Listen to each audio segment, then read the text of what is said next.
Hi friends, welcome to 5 Minutes Tech YouTube channel. Here is Moto G04 smartphone. In this video you will learn how to activate Talkback in your phone Moto G04. First of all, go to the settings of your phone here. Go to settings.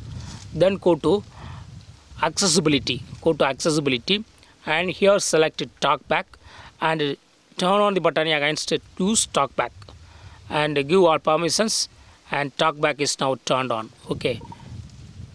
So to go back or to go home, you have to click on the home button and to activate double tap on it. Allow Android accessibility. For Double tap to perform the action.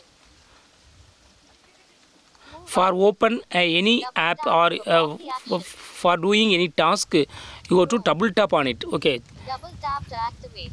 Double tap and hold You have to lock select button. particular app Available. first. Tap with three For selecting, as usual, tap one time on the particular app. Here I tap on Google Chrome. Okay, to activate, to open this Google Chrome, you have to double tap on it. Then only it will open. Okay, so this will be useful for using those people who are blind or low vision. Low vision people or blind people can usually use Talkback, use your phone, use this phone using Talkback option. Okay, by hearing the voice and following instructions, they can easily access all functions of the phone. Okay, for that purpose, Talkback is available in your phone. Okay, that's all, friends. Thanks for watching. Bye. long press.